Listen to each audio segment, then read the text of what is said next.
जनकाधिराज तनया कहाँ हो इस तरह से श्री रामचंद्र जो है हा जानकी कुवासी हा ऐसे व्याकुल हो जाते हैं। तो श्रीमद् भागवत में जरा वैरागी ढंग, विरक्ति प्रधान ढंग ज्यादा लिया है। तो वहाँ कहते हैं स्त्री पुम प्रसंग एतादृक् सर्वत्र त्रास भावः।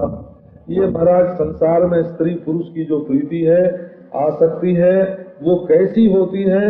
भगवान अपने चरित्र से ये बात दिखाते हैं कि ये सर्वत्र त्रास की सृष्टि करती है। अपीश्वराणाम किमुत ग्राम्याणाम दीन चेतसाम, जो गंवार हैं और जो विषयासक्त हैं उनकी तो चर्चा क्या, स्वयं भगवान भी अवतार लेकर के यदि किसी से प्रीति करें तो उनको भी दुखी होना पड़ता है।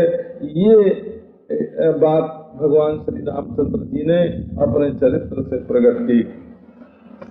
तो अब वर्णन करते हैं एक एक अंग को लेकर के। खंजन सुख कपोत मृग मीना, ये इनके जो श्री जानकी जी के उपमाएं, नेत्र की उपमा खंजन से देते हैं हो कि भाई नेत्र जानकी जी के खंजन से भी बढ़िया हैं ऐसा।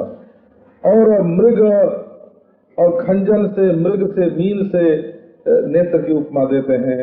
नासिका की सुख से, कंठ की कपोत से, केश की भौरों के झुंड से, सर्पिणी और वरुण पास से भी केश की ही उपमा देते हैं। स्वर की कोकिल से, दांत की कुंदकली और दाडिम से, और रंग जो शरीर का है उसका दामिनी बिजली से, और कर पद की कमल से, मुख की शरद चंद्र से, गति की हंस और गज से, कटी की केहरी से उपमा दी जाती है सामान्य रूप से स्त्रियों के शरीर की। तो गोस्वामी जी ने इनमें से किसी की उपमा श्री जानकी जी के साथ नहीं दी। उन्होंने कहा कि सब उपमा कवि रहे जुठारी, कहीं पटतरी विदेह कुमारी, कौन सी उपमा श्री जनक नंदिनी जी को दें, वो तो सब झूठी हो गई है। हमारे दूसरी स्त्रियों को ये सारी उपमा दी जा चुकी हैं, तो इनका तिरस्कार कर दिया, निंदा कर दी कि ये भला उनकी बराबरी कर सकते हैं। तो अब कहते हैं कि तुम्हारे न होने से इनकी गज के हरि निज सुनत प्रशंसा, अब इनको अपनी प्रशंसा सुनने को मिल रही है। वैसे गोस्वामी जी ने श्री जानकी जी का नखशिख वर्णन कभी नहीं किया, कहीं नहीं किया, क्योंकि माता हैं और माता के स्वरूप सौंदर्य का वर्णन ये पुत्र के लिए उचित नहीं होता है। यहाँ रामचंद्र जी के मुख से, और तो भी विरहावस्था में, और उसमें भी उपमेय का नाम बिल्कुल नहीं लेते हैं कि किस अंग का कौन सा उपमेय है। केवल उपमानों का ही वर्णन करके कहते हैं कि तुम्हारी अनुपस्थिति में इनकी प्रशंसा हो रही है। आज देखो श्रीफल और स्वर्ण कदली, केले के जो पीले वृक्ष होते हैं पीले रंग के, वे हर्षित हो रहे हैं। क्यों? तो उनके मन में न शंका है न संकोच है, बिल्कुल नंगे फिर रहे हैं। नहीं तो तुम्हारे सामने, तुम्हारे जिस अंग से श्रीफल की और कनक कदली की उपमा दी जाती है उसके सामने ये संकोच करते हैं। तो जानकी सुनो, तुम्हारे बिना आज इनको मानो राज्य मिल गया हो और सब के सब हर्षित हो रहे हैं। तो इनका ये जो अनख है, अनख माने स्पर्धा, ये मानो अनखा करके देख रहे हो, इसको तुम कैसे सह रही हो। और हे प्रिया, तुम जल्दी से जल्दी प्रकट क्यों नहीं हो रही हो। इस प्रकार स्वामी श्री रामचंद्र खोजते हुए और विलाप करते जा रहे हैं, मानो कोई बड़ा विरही अति कामी पुरुष होवे। अब पूरन ये रामचंद्र भगवान जो है गोस्वामी जी सावधान करते हैं, इसको संभालना बोलते हैं, संभाल रहे हैं। कहते हैं कि श्री रामचंद्र जो हैं वो कभी अति कामी, कभी महाविरही नहीं हो सकते। वो तो पूर्ण काम हैं और सुख राशि हैं, परंतु अब और अविनाशी हैं, अजन्मा हैं। अजाविनाशी है माने निर्गुण ब्रह्म है, और पूर्ण काम सुख राशि है माने सगुण ब्रह्म भी वही है, वही निर्गुण ब्रह्म और वही सगुण ब्रह्म। लेकिन ये तो मनुष्य के समान चरित्र कर रहे हैं, ये उनकी एक लीला है। ये भी बता रहे हैं कि मनुष्य को अपनी स्त्री से कितना प्रेम करना चाहिए, में कैसे व्याकुल होना चाहिए, और यदि उसके ऊपर कोई हाथ उठावे तो उसके प्रति कैसा व्यवहार करना चाहिए। ये सारी बात जो है वो भगवान कर रहे हैं। और रावण के जो गुप्तचर हैं वो इनके साथ लगे हुए हैं, तो उसको पता न लगने पावे कि ये ईश्वर है ना, ये तो मनुष्य तरीका है कि ये बात भी प्रकट कर रहे हैं। क्योंकि यदि उसको पता लग जाए कि ये ईश्वर है तो इनका जो निराकार रूप है वो ग्रहण करने का कोई प्रयोजन ही न रहे। और दूसरी बात यह है कि शत्रु को ये पता न चल जाए कि ये हमको पहचान गए या जान गए या बलवान हैं, ऐसे महाराज चल रहे हैं। तो आगे उन्होंने देखा कि गीधपति जटायु जो हैं वो पड़े हुए हैं और वे रामचंद्र जी के चरणों की रेखा का स्मरण कर रहे हैं। कोई कोई भगवान रामचंद्र के नखमणि के उपासक हैं, कोई उनके तलवे के उपासक हैं, कोई धूल के उपासक हैं, कोई पनही के उपासक हैं, कोई पादुका के उपासक हैं। राम पद पंकज पनही निषादपति के लिए वहाँ उनके पनही का वर्णन आया है। तो ये गीधपति जो हैं ये उनके सूक्ष्माति सूक्ष्म रेखाओं को देखते हैं और उनकी उपासना करते हैं, क्योंकि गीध की दृष्टि जो है वो बड़ी अपार होती है। तो कितनी सूक्ष्म रेखाएं हैं भगवान के चरणों में, उसको वो देख ले रहे हैं। जैसे अंकुश जो है वो मन रूप हाथी को वश में करने के लिए है, वज्र जो है वो पाप रूप पर्वत का नाश करने के लिए है, ध्वजा के ध्यान से परलोक पर विजय होती है, और कमल जो है ये भव मोचन है, तो इससे पाप नष्ट होता है। इस प्रकार एक एक रेखा जो भगवान रामचंद्र के चरण में है उसका ये बड़ी, जिससे संसार का किसी का स्मरण करके संसार के जो बंधन हैं, संसार के जो संबंध हैं उनसे अपने को मुक्त कर ले। तो रामचरण रेखा का स्मरण कर रहे हैं। अब आकर के गीधपति ने तो देखा नहीं, क्योंकि वो तो घायल पड़े हैं, उनकी आंख बंद है, होशवास भी भीतर ही भीतर है, बाहर तो कुछ नहीं है। राम रेखा का स्मरण, रामचरण रेखा का स्मरण वो मन ही मन कर रहे हैं। तो भगवान ने आकर के उनके सिर पर अपना हाथ रख दिया। कबहु सुकर सरोज रघुनायक धरिहु नाथ शीस मेरे। ये जो महत्वपूर्ण भगवान श्री रामचंद्र के हाथ हैं उनको आकर के वो एक गीध के हाथ पर हो। आगे आया है गीधाधम खग आमिष भोजी। कितनी छोटी नाचीस है गीध, और भगवान रामचंद्र कितने बड़े हैं। लेकिन जब कृपा की जाती है, शरणागत जो है, प्रेमी जो है, उसके ऊपर जब कृपा की जाती है तब उसका दोष नहीं देखा जाता। दोषो यद्यपि तस्य स्यात् सताम एतदगर्हितम्। कितना बड़ा भी दोषी होए, लेकिन सत्पुरुष जो हैं वो दोष की ओर नहीं देखते हैं, वो उसके निश्चल शरणागति को देखते हैं। रघुवीर कृपा सिंधु हैं। गीध के सिर पर हाथ रख दिया, गोद में उठा लिया हो।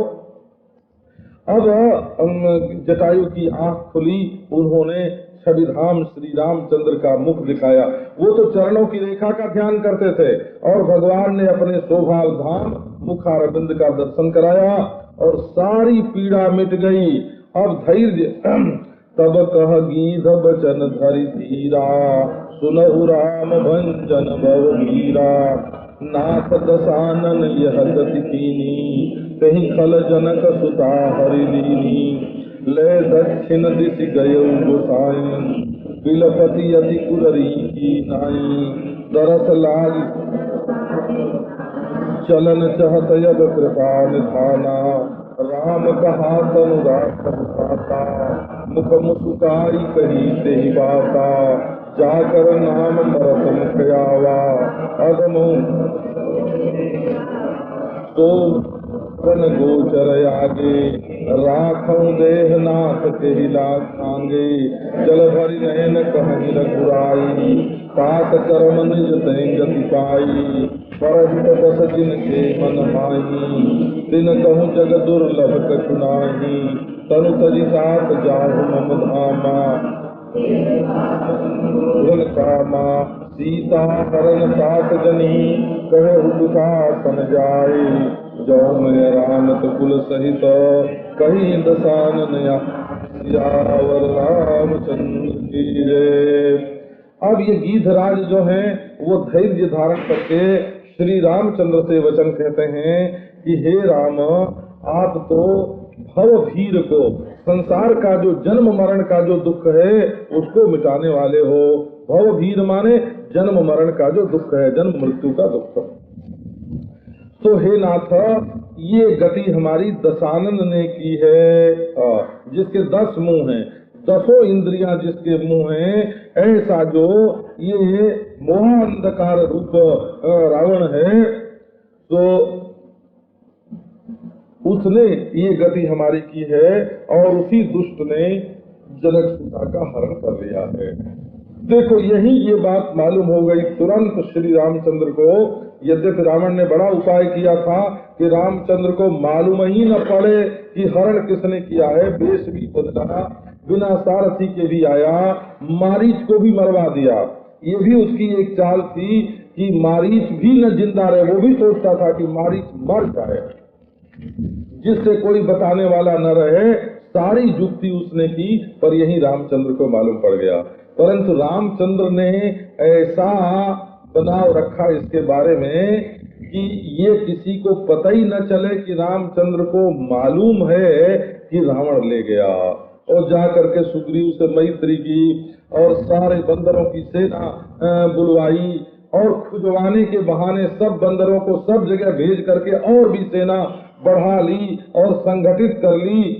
जब उनको पूरा पता लग गया, पूरी तैयारी हो गई, जब उन्होंने लंका के लिए कूच कर दिया, तब रावण को पता लग सका कि वे तो हमारी ओर यात्रा कर रहे हैं। अगर ऐसा न करते तो क्या होता, ये किष्किंधा से आगे बल्कि दंडकारण्य से आगे ये बढ़ने न देते। कैसे नहीं बढ़ने देते, तो यहीं आके रोज लड़ाई करते, यहीं आके रोज लड़ाई करते, और लड़ाई भारतवर्ष में होती, लंका में होती नहीं, यहीं लड़ाई होती और न पुल बनता और न इतनी तैयारी हो पाती। इसलिए रामचंद्र ने बिल्कुल छिपा लिया कि ये बात हमको मालूम हो गई कि रावण ने सीता हरण किया है। गीधराज ने यही बता दिया था। तो उसी खल ने जनक सुता का हरण किया है और ले करके वो दक्षिण दिशा में गया है स्वामी। और वो तो बहुत बड़ा विलाप कर रही थी, जैसे कोई कुररी पक्षी होवे। अब श्री रामचंद्र जी भूल गए हो। ये वर्णन करते हैं कवि लोग कि जब गीधराज की दशा देखी रामचंद्र ने, तो उन्हें सीता का हरण और सीता के वियोग का दुख सब भूल गया। एक पक्षी के दुख को देख करके भगवान रामचंद्र प्रिया जी को भूल गए और अपने ऐश्वर्य में आ गए। बोले तात चाचा जी, जैसे बोलते हैं, चाचा जी आप अपना शरीर रख लीजिए, मैं आपको मृत्यु के मुख में से बचाता हूँ।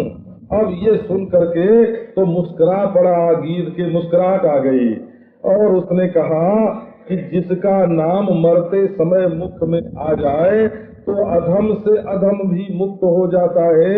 ये बात श्रुति ने गाई है, वेद ने कहा है कि मरने के समय अगर भगवान का नाम आ जाए मुख में तो अधम से अधम व्यक्ति भी मुक्त हो जाता है। तो वही तुम सामने गीतावली में श्री गोस्वामी जी महाराज ने वर्णन किया है, मेरे जान तात कछु दिन जीजे। चाचा जी, जब मेरे जान कुछ दिनों तक आप जिंदा रहिए, देखिए आप सुमन सेवा सुख मोहि पितु को सुख दीजिए। आप कुछ दिन अपने पुत्र की सेवा का सुख देखिए और मुझे पिता का जो सुख है वो दीजिए। गीत को पिता कहते हैं और अपने को उसका पुत्र कहते हैं कि मुझे सेवा का सुख दीजिए। आप दिव्य देह हमसे ले लीजिए और इच्छा जीवन, जब तक आपकी इच्छा हो तब तक जीते रहेंगे। तो ये आप मांग लीजिए मुझसे और हरिहर सुजस लोगों को सुना करके और दर्शन दे करके लोगों को कृतार्थ कीजिए, अभी आप मरिए मत। ऐसे रामचंद्र भगवान ने गीधराज से कहा। देखी बदन सुनि बचन अमीय तन राम नयन जल भीजे। बोलो बिहस विहंग रघुबर बलि कहो सुभाए पति जय।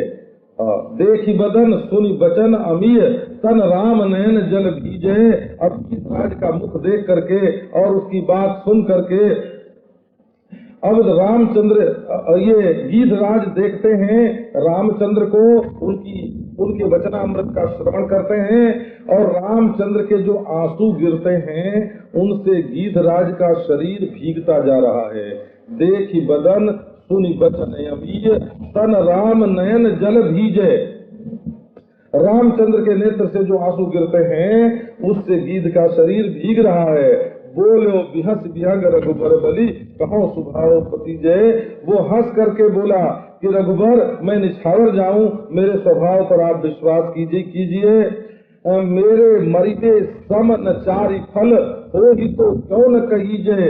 मेरे मरने के समान तो चतुर्वर्ग धर्म अर्थ काम मोक्ष चारों नहीं है।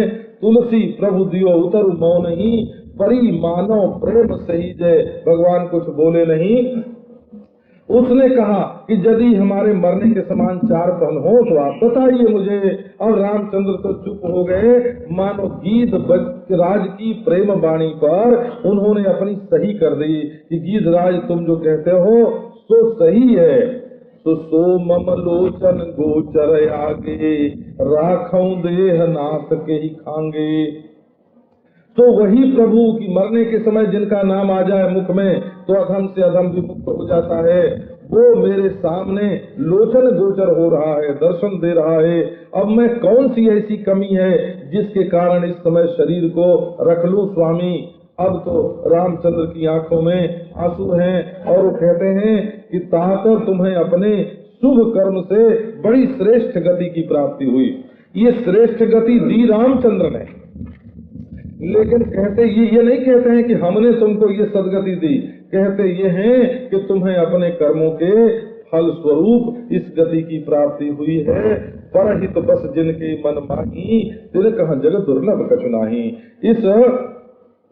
इस प्रसंग को प्राप्त करके कहते हैं कि जिनके मन में दूसरे की भलाई बसती है उनके लिए संसार में कुछ भी दुर्लभ नहीं है। तो तात तुम इस शरीर को छोड़ करके मेरे धाम में जाओ और तुमको मैं क्या दूं, क्योंकि तुम तो पूर्ण काम हो। मैं तुमको दिव्य देह देना चाहता हूँ, इच्छा मृत्यु देना चाहता हूँ, वो भी तुमको पसंद नहीं है। तो तुम तो पूर्ण काम हो, अब पूर्ण काम को कोई क्या देगा। तो एक बात ध्यान में रखना कि तुम जा करके दशरथ जी से सीता हरण मत कहना। क्योंकि पिताजी वहाँ हैं, वो सुनेंगे कि वन में सीता जी, एक तो हमारे वन के आगमन से ही दुखी हैं और दूसरे उनको पता चलेगा कि सीता जी का हरण हो गया तो और दुखी होंगे। यदि मैं राम हूँ तो दशानन स्वयं अपने वंश सहित जा करके हमारे पिताजी से कहेगा कि तुम्हारी पुत्र वधू का मैंने हरण किया था और रामचंद्र ने हमको मार करके यहाँ भेज दिया और अपनी पत्नी को ले गए। ये मन दोनों बात जब एक साथ मालूम पड़ेगी, पहले तो दुख होगा परंतु पीछे सुख हो जाएगा। यदि कोई दुख की बात हो पहले और बाद में सुख होने वाला हो तो दोनों एक साथ कहने से दुख नहीं व्यापता है। यहाँ एक यही प्रसंग है कि पहले जो वर्णन आया है कि दशरथ जी शरीर छोड़ करके देवताओं के लोक में गए, परंतु वहाँ देवताओं के लोक का अर्थ इंद्रादि देवताओं का लोक नहीं है, भगवान का धाम ही है वो। हाँ, भगवान के धाम में ही गए। क्यों? जहाँ जटायु जा रहे हैं और जहाँ रावण जाएगा उसी जगह दशरथ है। वहाँ एक लोक से दूसरे लोक में जाना आना होता है, मिलना जुलना होता है। कहीं जटायु के मन में आई कि हम दशरथ से मिलें तो दशरथ उनके पास आ जाएंगे। और रावण भी जब वहाँ जाएगा तो उसके मन में जो यहाँ राग द्वेष है वो वहाँ भगवत धाम में जाने पर तो रहेगा नहीं। तो सब प्रेम से मिलेंगे, परस्पर बातचीत करेंगे। तो हमारे बल पौरुष का जब वर्णन करेगा रावण तब हमारे पिताजी को बड़ा संतोष होगा। ऐसा समझ करके भगवान श्री रामचंद्र मना कर रहे हैं। खबर तो तब सुनाना जब कोई अच्छी हो। और बुरी खबर सुनाना हो तो पहले बहुत वो सुनाने की योग्यता सबके अंदर नहीं होती है, उसको बड़ी योग्यता से सुनाना पड़ता है। गीध देह तज धरि हरि रूपा, भूखन बहुपट पीत अनूपा, स्तुति करत नयन भरि भारी, जय राम रूप अनूप निर्गुण सगुण गुण प्रेरक सही, दस शीस बाहु प्रचंड खंडन सर मही, गाथोदगात सरोज मुख राजीव आयत लोचनम, नित नौमि राम कृपाल विशाल भव भय मोचनम, बलमप्रमेयमनादिमजमव्यक्तमेकमगोचरम्, गोविंद गोपर द्वंद्वहर धरणीधरम्, जे राम मंत्र जपंत संतयनंत जन मनरंजनम्, नित नौमि रामय काम प्रिय कामादि कल कल गंजनम्, जे श्रुति निरंजन ब्रह्म व्यापक विरजय जकैक, करि ध्यान ज्ञान विराग जोग अनेक मुनि जहि पावनी, सो प्रकट करुणा कंद शोभा वृंद यग जग मोहई, मम हृदय पंकज भृंग अंग अनंग बहु सब सोहई, जो अगम सुगम सुभाव निर्मल असम समसी, संतिजम जोगी जतन करि करत मन को बस सदा, सो राम रमा निवास संतत दास बस त्रिभुवन धनी, मम बसौ तो समन संसति जासु की रति पावनी, अविरल भगति मांगी बर गीत गयौ हरिधाम, तेहि क्रिया जथोचित निज कर की राम, सियावर रामचंद्र की जय। अब गीध शरीर का गीध देह तज, गीध शरीर का उसने त्याग कर दिया और भगवान का सारूप्य उसको प्राप्त हुआ हो, हरि रूपा, जैसे भगवान रहते हैं चतुर्भुज, वैसा चतुर्भुज भगवान का रूप उसको प्राप्त हुआ। भूखन बहुत से आभूषण हैं शरीर पर, और पीताम्बर अनुपम पीताम्बर धारण किए हुए है, उसका भी शरीर सांवरा, और बड़े बड़े चार उसके भुज हैं, और आंखों में जल भर करके स्तुति कर रहा है। जैसा भगवान का रूप भूषण बसन आदि होता है, वैसे ही भगवान के धाम में जो रहने वाले लोग हैं उनका भी होता है। भगवान अपने सेवकों को भी अपनी तरह रखते हैं। केवल उनके वक्षस्थल पर लक्ष्मी जी नहीं होती, और श्री वत्स का चिन्ह नहीं होता, और कौस्तुभ मणि नहीं होता, और सृष्टि आदि बनाने का सामर्थ्य नहीं होता। इन चार बातों को छोड़ करके बाकी सारी बात भगवत धाम निवासियों की भगवान सरीखी होती है। अपने नौकर को भी अपनी तरह रखना चाहिए, है ना। ये भगवान के धाम का ये कानून है। महाराज अब जटायु जी आंखों में आंसू भर करके स्तुति कर रहे हैं कि हे जय राम रूप अनूप निर्गुण सगुण गुण प्रेरक सही, हे अनुपम रूप वाले श्री रामचंद्र आपकी जय हो। आप ही निर्गुण हैं और आप ही सगुण हैं। स्वरूप से आप निर्गुण हैं, देखने में सगुण हैं, क्योंकि माया के जो तीन गुण हैं उनके सही प्रेरक आप ही हैं। ये आपके जो बाण हैं बड़े प्रचंड हैं। कैसे प्रचंड हैं? कब वो 10 शीश के जो प्रचंड बाहु हैं उनका खंडन करने वाले हैं, और वे मही के मंडन हैं, आभूषण हैं, और मेघ वर्षाकालीन मेघ के समान आपका शरीर है, और कमल के समान मुख है, और नेत्र जो हैं वो बड़े सुंदर राजीव के समान हैं, और आयत माने बड़े बड़े हैं। आप बड़े कृपालु हैं, आपके बाहु विशाल हैं, और वो भय को छुड़ाने वाले हैं। तो हम नित्य आपको नमस्कार करते हैं। असल में भगवान के नेत्र, भगवान के भुज, जितनी चीज होती है ना भगवान की एक एक चीज, सब संसार से मुक्त करने वाली होती है वो। तो इसीलिए श्यामल गात प्रणत भय मोचन, भगवान का शरीर कैसा? बोले सांवरा है और भव भय को मिटाने वाला है।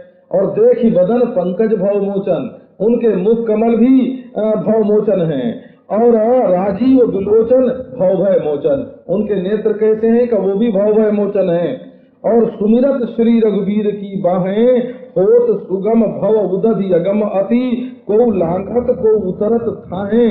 जो भगवान के हृष्ट पुष्ट बलिष्ठ भुजदंड का स्मरण करता है वो भी भव सागर से पार हो जाता है। एक एक वस्तु भगवान की संसार से मुक्त करने वाली है। बलम प्रमेय मनादि मजम व्यक्तमेकम गोचरम, भगवान का बल जो है वह प्रमेय है, उसकी कोई नाप तौल नहीं कर सकता।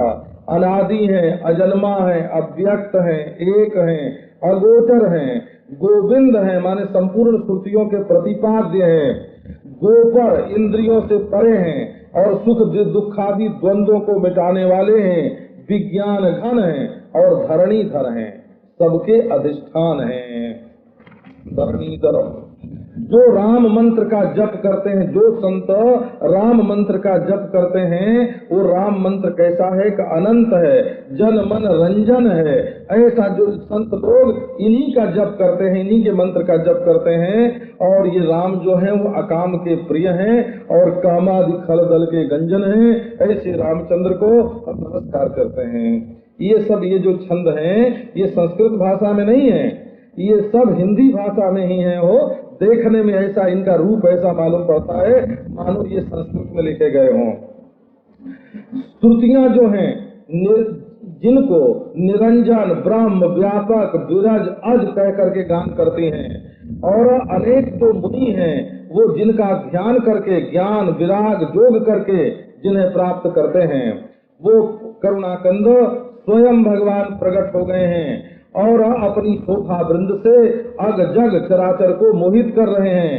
और वे जो हैं वो मेरे हृदय रूपी कमल में भृंग के समान सांवरे सांवरे भौरे के समान बैठे हुए हैं। और उनके एक एक अंग में बहुत बहुत अनंगों की जो छवि है वो शोभायमान है।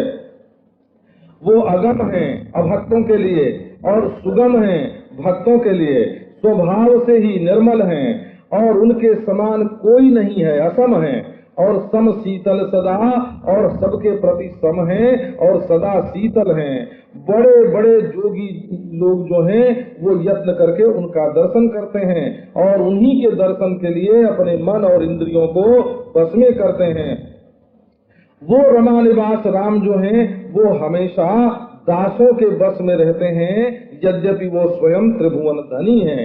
वे प्रभु मेरे हृदय में निवास करें, जो संसार के दुख को शमन शांत करने वाले हैं और जिनकी कीर्ति पावन है। जटायु जी ने 5 बात असल में कही है।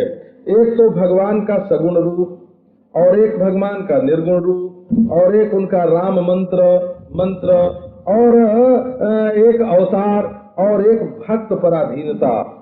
सो राम रमा निवास संतत दास बस त्रिभुवन धनी। ऐसे जो भगवान हैं वो सदा दास के बस में रहते हैं। तो सगुण रूप, निर्गुण रूप, राम मंत्र, रामावतार और रामचंद्र भगवान जो हैं इतने महान होने पर भी भक्तों के वश में हैं, ये बात कही।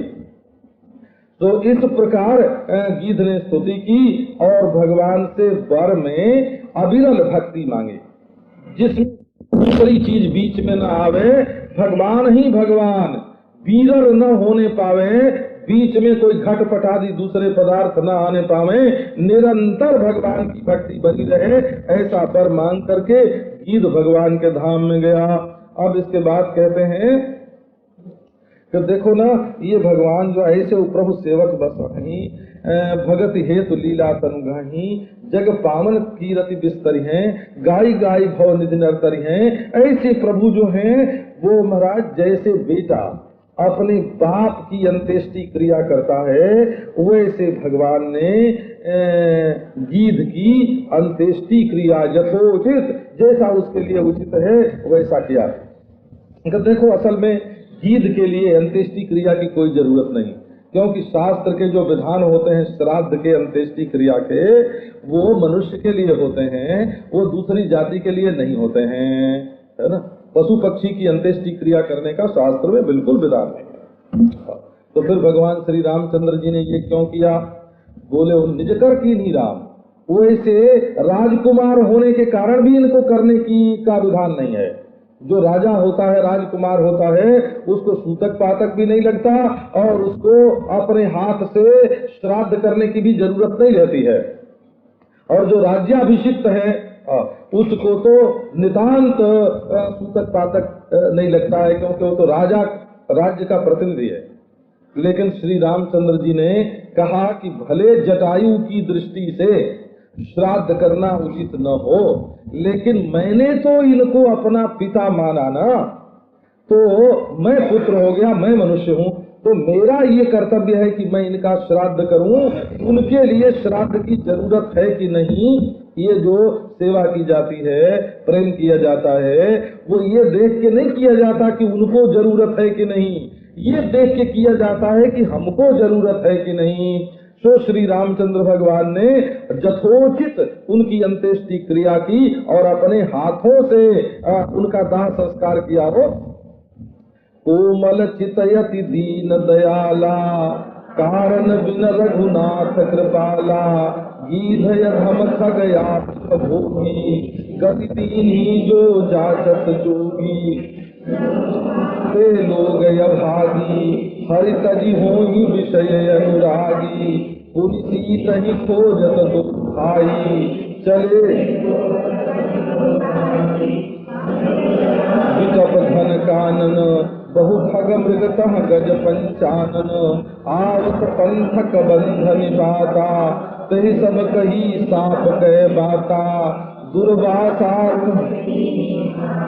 प्रभु पद पेख मिटा तो पापा, सुनु गंधर्व कहूँ मैं तो ही, मोहिन सुहाई ब्रह्म कुल द्रोही, मन क्रम बचन कपट तजी, तो कर भूसुर से बिरंज शिव, बसता के सब दे, सियावर रामचंद्र की जय। कोमल चित्त, भगवान का जो चित्त है वो कोमल है और दीन पर तो अति दयालु हैं, और बिना किसी कारण के, ये नहीं कि कोई ये सेवा करे, ये दे तो उसके ऊपर कृपा करते हैं, वो तो बिना किसी कारण के ही कृपा करते हैं। ऐसे श्री रघुनाथ जी हैं। ये गीध जो है, बोले देखो अधम है पक्षी, अब पक्षियों में अधम है, गीध है, और खग है, अधम खग। गीध कैसा है? बोले पक्षियों में भी अधम है। और बोले कि अच्छा खाना पीना भी कई पक्षियों का बढ़िया होता है। बोले नहीं, आमिष भोगी, अरे ये तो मांस भोजी है। परंतु इसको भगवान ने कौन सी गति दी कि जिस गति की जाचना बड़े बड़े जोगी लोग करते हैं।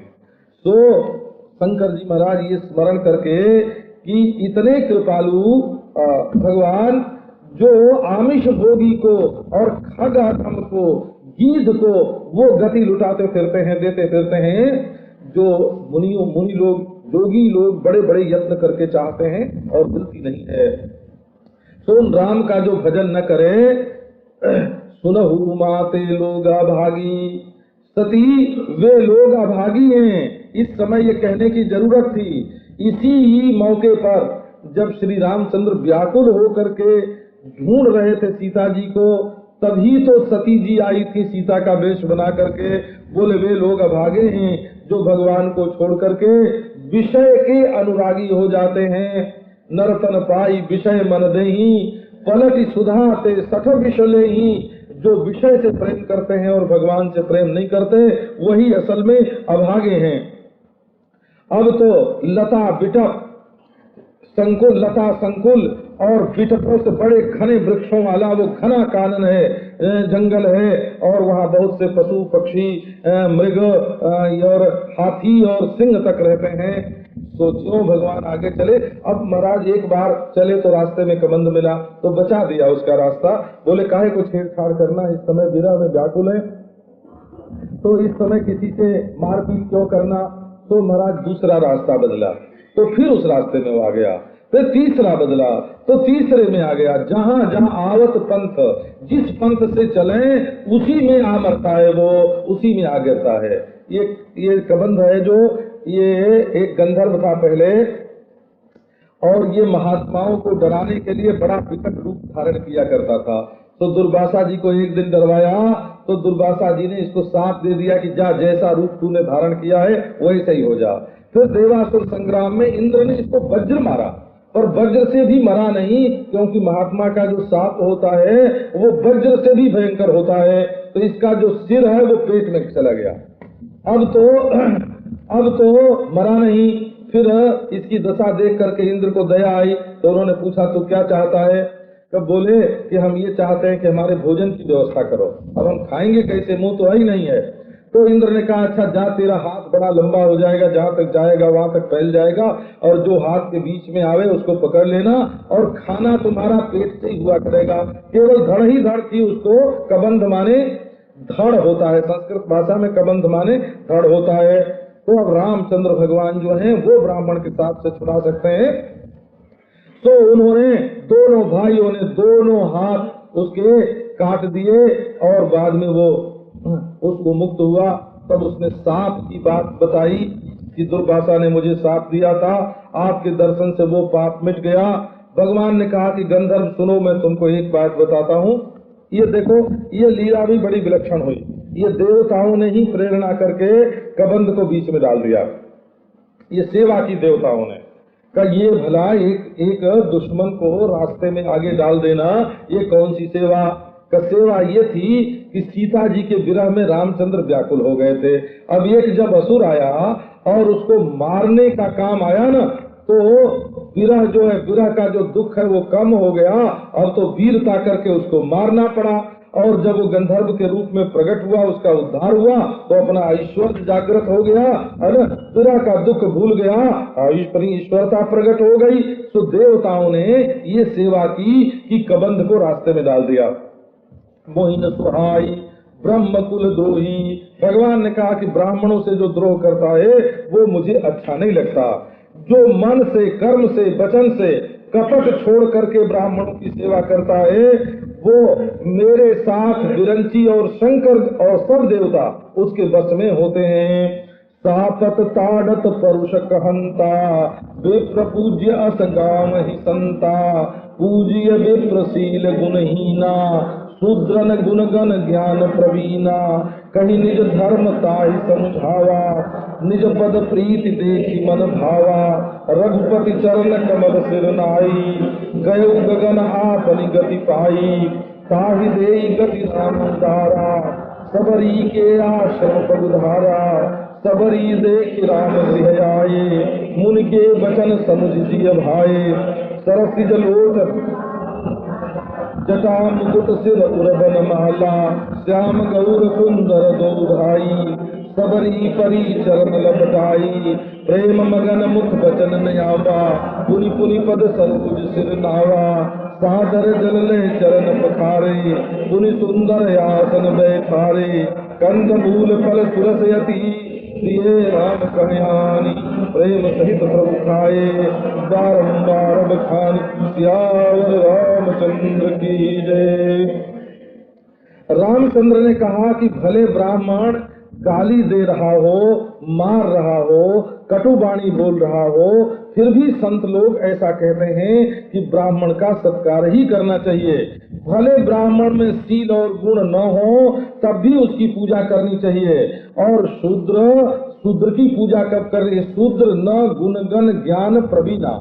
जहाँ श्राद्ध में ब्राह्मण की पूजा है, जहाँ देवता, जहाँ यज्ञ में ब्राह्मण की पूजा है, ब्राह्मण का वर्ण है, कब वहाँ बाबा गुण गण ज्ञान प्रवीण शूद्र हो, तब भी ब्राह्मण के स्थान पर शूद्र का वर्ण नहीं हो सकता, उसकी पूजा नहीं हो सकती। हमारे एक मित्र थे, तो वो इसका अर्थ दूसरी तरह से बोलते थे। बोले पूज्य विप्रशील गुणहीना, ब्राह्मण तो यदि शील और गुण से हीन हो तब भी उसकी पूजा करना।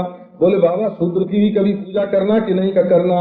कब करना? का शूद्रन गुणगण ज्ञान प्रवीणा, शूद्रन बहुवचन है। शूद्रों की पूजा कब करना? कि जब वो गुण गण ज्ञान से प्रवीण होवे तब तो उनका सत्कार करना, और ब्राह्मण का गुण गण प्रवीण न होवे तब भी उसका सत्कार करना। क्योंकि ये देखो परंपरा से इन्होंने वेद यज्ञ और धर्म का धारण किया है ना।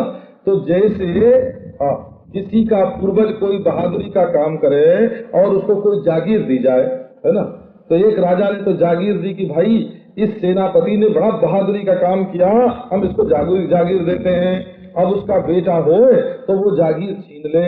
बोले अब हम तुमको नहीं देते, है ना, क्योंकि तुमने हमारे बाप के सामने बहादुरी की थी, अब हमारे सामने कोई बहादुरी का काम नहीं किया तो हम जागीर छीन लेते हैं। तो बाप का दिया हुआ दान छीन लेना ये भी तो अपराध है ना। तो ये ब्राह्मणों ने जो वेदों की रक्षा की है, वाल्मीकि रामायण, महाभारत, 12 पुराण, 6 शास्त्र, वेद, वेदांग सबका निर्माण किया है, उसके बदले में उनको कोई जमीन नहीं दी गई, उनको रुपया नहीं दिया गया। ये कह दिया गया कि यज्ञोपवीत में इनको इतना दे देना, ब्याह में इतना दे देना, बच्चा होने पर इतना दे देना। ये उनके लिए एक प्रकार की उनके वंश के लिए जागीर मिल गई। अब महाराज जो अपने पिता पितामह के द्वारा, पूर्वजों के द्वारा स्वीकृत है ना, उनके सत्कार को स्वीकार नहीं करता, वो अपने पूर्वजों का उल्लंघन ही तो करता है ना।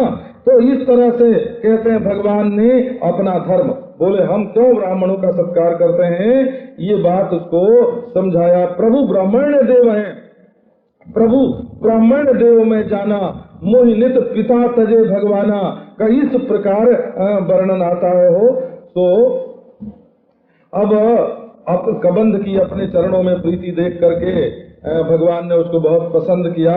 भगवान के चरण कमल में उसने सिर झुकाया और अपनी गति प्राप्त करके वो आकाश मार्ग से चला गया। भगवान ने उसको उपदेश भी किया कि देखो अब तुमने महात्माओं को सताया, ब्राह्मणों को सताया तो सताया, आगे नहीं सताना, भागवत धर्म का पालन करना। अब इस प्रकार उसको गति दे करके, क्योंकि रामचंद्र बड़े उदार हैं, वो तो महाराज गति देते फिरते हैं। और ये उदारा जो है ये देहली दीपक न्याय से पहले के लिए भी है और बाद के लिए। सबरी के आश्रम पर उधारा, सबरी जो थी ना, ये ब्राह्मण की महिमा सुनाई और सबरी के घर में गए, है ना। ये देखो ये दोनों का मेल हो गया ना। क्या मेल हो गया, एक ओर तो मालूम पड़ता है कि ब्राह्मणों के बड़े पक्षपाती हैं और दूसरी ओर ब्राह्मणों की महिमा सुनाने के तुरंत बाद सबरी के घर में बिना बुलाए अपने आप चले गए। और तो सबरी जो है वो सबर है, वो तो गांव में जैसे जंगल में कोल भिल्ल किरात रहते हैं उस ढंग से रहने वाली है और भगवान की दृष्टि में उसका घर भी आश्रम है। निषाद ने कहा कि हमारे घर चलो, बोले हम जब तक वन में रहेंगे तब तक किसी के घर में नहीं जाएंगे, है ना, हमने व्रत ले रखा है। लेकिन सबरी के आश्रम पगुधारा, सबरी के घर को भगवान आश्रम समझते हैं, घर नहीं समझते। सबरी देखी राम गृह आए, मुनि के बचन समुझ जिय भाए। देखो फर्क है, क्या फर्क है। प्रभु कहाँ गए, बोले उन्होंने, वो तो सबरी के आश्रम में गए और सबरी ने क्या देखा कि रामचंद्र हमारे घर आए। वो अपने घर को घर समझती है, भगवान उसके घर को आश्रम समझते हैं। मुनि के बचन समुझ जिय भाए। अब तो गुरु जी की बात बिल्कुल सोलो हने सच्ची उतरी। गुरु जी ने जैसा कहा था वैसे ही हुआ। तो रामचंद्र आए और गुरु महिमा उसके हृदय में ऐसो को उदार जगमाही। रामचंद्र है ना, दिनु सेवा जो द्रवई दीन पर राम सरिस को नाही। सब मुनियों के आश्रम में भगवान गए थे। अब सबरी के आश्रम में बिना बुलाए, और मुनि तो साथ साथ ले जाते थे कि महाराज हमारा आश्रम इधर, हमारा आश्रम इधर, और सबरी के आश्रम में तो बिना बुलाए। जहाँ कोई अपना प्यारा होवे और उसके मन में अभिमान न हो, द्वेष न हो, तिरस्कार की भावना न हो, तो अपने प्यारे के घर में बिना बुलाए भी जाना होता है। परंतु यदि वो अभिमान दिखावे और इससे वो ये समझे कि हम इतने बड़े हैं, हम इतने बड़े हैं कि देखो ये भी हमारे घर में अपने आप आते हैं, कोई लेना देना होगा, कोई मतलब होगा, ऐसा अगर किसी के मन में आता हो तो बिना बुलाए नहीं जाना चाहिए। अब भगवान का वर्णन करते हैं, कैसे हैं कि सरसिज लोचन बाहु विशाला, यही है ना, सरसिज लोचन, खिले हुए कमल के समान तो आंख है।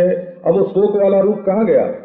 अब बाहु विशाला, विशाल बाहु है और सिर पर जटा मुकुट है और हृदय पर बनमाला है, और दोनों ऐसे ही हैं। दोनों के नेत्र, दोनों के बाहु, दोनों के मुकुट और दोनों के हृदय पर बनमाला, दोनों राम लक्ष्मण दोनों बिल्कुल सरीखे। फर्क है तो ये है कि एक श्याम है और एक गौर है और दोनों सुंदर हैं, दोनों भाई हैं। अब तो सबरी महाराज उनके चरणों में लिपट गई, गिर पड़ी चरणों में और लिपट गई। ऐसी प्रेम मगन हुई कि मुंह से कुछ बोला न जाए, और बारंबार वो तो उनके चरण छुए कि धन्य है, अहो भाग हैं कि महाराज पधारे। तो जल लेकर के सादर उसने चरणों का प्रक्षालन किया, और फिर उसके घर में जो सुंदर आसन था उस पर बैठाया। उसने उनके लिए रख छोड़ा था कि कभी रामचंद्र हमारे घर में आवेंगे, हैं? तो सबरी देखे ले सगुनवा, आज घर रामा आई है ना। जिस दिन से उसके गुरुजी कह के गए थे कि तुम्हारे घर में रामचंद्र पधारेंगे, और रोज सवेरे उठ के रास्ते में दूर तक झाड़ू लगा के आती, पानी भर लेती, फल तोड़ के रखती, आसन बिछाती, कहा आज ही आवेंगे।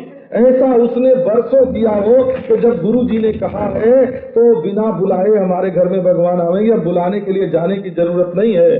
तो रोज स्वप्न में वो यही देखती है और रोज यही सगुन मनाती है। आज देखती है हमारा बायां अंग फड़क रहा है, बाईं आंख फड़क रही है, बोले आज राम आवेंगे। सबरी देखे ले सगुनवा, आज घर रामा आई है नाम। और रोज कंद मूल फल जो पहले से देख लिया कि किस पेड़ का फल कैसा होता है, किसका फूल कैसा होता है, कौन सा कंद ऐसा होता है, चख चख के उसने जंगल के जितने कंद मूल फल हैं उनकी परीक्षा कर ली थी। और जो सबसे अधिक सुरस है, क्योंकि जो सबसे बढ़िया चीज होती है वो अपने प्रिय के लिए तो ला के घर में रोज ही इकट्ठा करके रखती थी। तो आज ला करके उसने दिए राम कहवानी। ये नहीं कि रामचंद्र को घर में बैठा के जंगल में ढूंढने चली गई, उसने यही सोचा था कि जब वो आवेंगे, है ना, और तब जंगल में ढूंढने के लिए गए तो उनका सानिध्य छूट जाएगा, है ना। ये नहीं कि अब आ गए घर में, कोई अपना प्रिय आ गया, का बाजार में खुद चले गए जलपान खरीदने को, तुम बैठे रहो। तो राम कहवानी, घर में जो रखी हुई चीज थी वो ला करके दी। और प्रभु जो हैं, यहाँ प्रभु माने राम लक्ष्मण दोनों बिल्कुल एक सरीखे हैं। उन्होंने प्रेम सहित बारंबार बखान करके खाया हो, और बखान करने से सबरी जो है उसको बड़ा आनंद आया। असल में इधर रामचंद्र और लक्ष्मण जी भूखे भी थे। क्यों भूखे थे कि सीता जी का हरण जो हो गया तो उसको उनको खाना पीना तो बिल्कुल बिसर गया। अब आज जब सबरी जी ने उनके सामने ला करके फल फूल रखे तो भूख तो लगी ही थी। अब चाहे कितना भी शोक हो, मोह हो, भूख तो लगती है। तो महाराज एक तो भूख लगी, और उस समय सबरी जी ने ऐसी सेवा की तो सबरी जी के परीक्षित जो फल फूल हैं उनको खा करके बारंबार उनकी प्रशंसा कर रहे हैं। पानी जोरी आगे भई ठाढ़ी, प्रभु ही बिलोगी प्रीति अति बाढ़ी। यही विधि स्तुति करऊं तुम्हारी, अधम जाति में जड़म अति भारी। अधम ते अधम अधम अति नारी, दिन महु में मति मंद अघारी। कह रघुपति सुनु भामिनी माता, मानव एक भगति कर नाता। जाति पाति कुल धर्म बड़ाई, धन बल परिजन गुण चतुराई। भगतिहीन नर सोहई कैसा, बिनु जल बारिद देखिए जैसा। नवधा भगति कहूँ तो ही पाही, सावधान सुन धरु मन माही। प्रथम भगति संतन कर संगा, दूसरी रति मम कथा प्रसंगा। गुरुपद पंकज सेवा, तीसरी भगति अमान। चौथी भगति मम गुण गण, करई कपट तजिगान। सियावर रामचंद्र। अब बड़ी हिम्मत की सबरी ने हाथ जोड़ करके भगवान के सामने खड़ी हो गई, और प्रभु का दर्शन करके उसके हृदय में प्रेम जो है, प्रीति अति बढ़ी। प्रीति जो है वो बढ़ी ऐसा नहीं कहते हैं, बहुत बढ़ गई। ऐसी बढ़ गई कि सारी मर्यादाओं को उसने तोड़ दिया। ये संसार की जितनी मर्यादा हैं वो तभी तक रहती हैं जब भगवान की प्रीति जब तक बढ़ती नहीं। और जहाँ प्रीति बढ़ी महाराज, तब चंदन की जरूरत नहीं रहती, तब माला की जरूरत नहीं रहती, तब ध्यान करने की जरूरत नहीं रहती। सब मासारे अब बोली कि मैं तुम्हारी किस प्रकार से स्तुति करूं। मेरी एक तो जाति नीची है, अधम जाति में, और दूसरे मेरी बुद्धि भी जड़ है और भारी जड़ है, मैं कैसे स्तुति करूं। और अधम ते अधम, अधम अति नारी, एक तो मैं स्त्री और दूसरे उसमें भी सबरी भील और उसमें भी मेरे कोई कर्म धर्म जो हैं वो अच्छे नहीं, और उनमें भी मैं अति मंद हूँ, लेकिन आप तो अघारी हो ना, आप तो पापों का नाश करने वाले हो। तो रामचंद्र ने देखा कि हमारी ऐसी तो प्रेमिका, इतना तो प्रेम करने वाली, तो बोले रस कह रघुपति सुनु भामिनी बाता। ये भामिनी संबोधन जो है वो देखो, शरीर जाति सबरी की अच्छी नहीं, और कोई उसका शरीर जो है वो बहुत पुराना, अत्यंत वृद्ध है, और वो जंगल में फल फूल खा करके झाड़ू लगा के रहती है, महात्माओं के रास्ते में झाड़ू लगाती है। बोला वो वर्णन आता है कि मतंग जी का जो सरोवर था वो किसी कारण से उसमें कीड़े पड़ गए थे, वो किसी तरह से वो कीड़े दूर नहीं होते थे। बड़े बड़े महात्माओं ने आके स्नान किया, युक्ति की, जब सबरी ने उसमें स्नान किया तब जाकर के उसके कीड़े जो हैं वो निवृत्त हुए।